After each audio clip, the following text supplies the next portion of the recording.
So here we are again. Again, great. Back at Distillery Corner, Yeah. and today we've got Dalwhinnie. Dalwhinnie, yeah, I believe it's the highest distillery in Scotland. Right. And I think they claim it's the coldest. Coldest.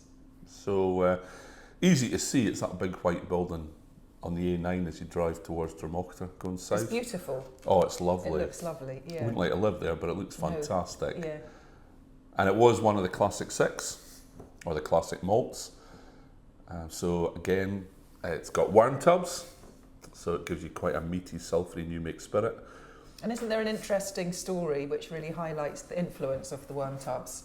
Didn't they remove them in the 90s? So it was the early 90s, it's just when I started with Diageo, I think.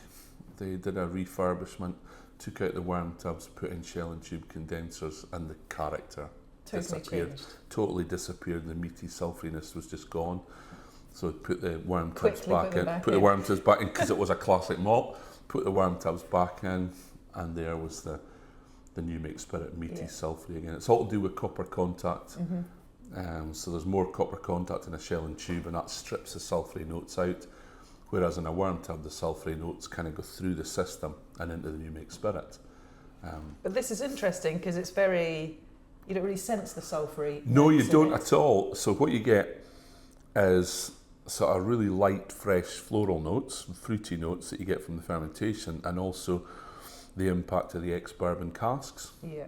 Now the thing about bourbon casks is they're charred on the inside, so that char pulls out the sulphury notes in the new make spirit, and then just leaves the sort of fresh floral cereal notes.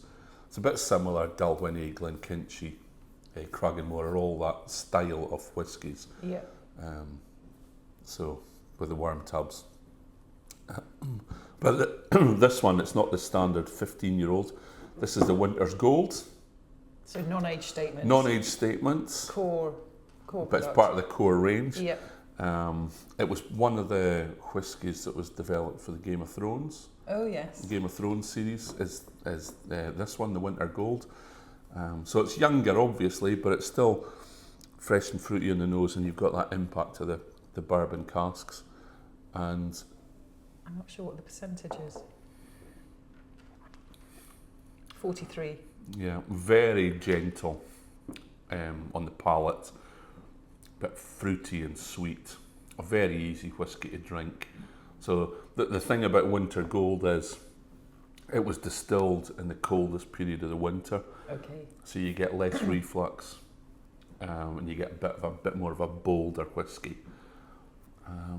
So that's the Winter Gold. So very accessible, a great very much starter so. for... Yes, very easy to drink. Yeah. And would be good in cocktails as well, I would think. But yeah, decent as a dram on its own. Thank you. Excellent.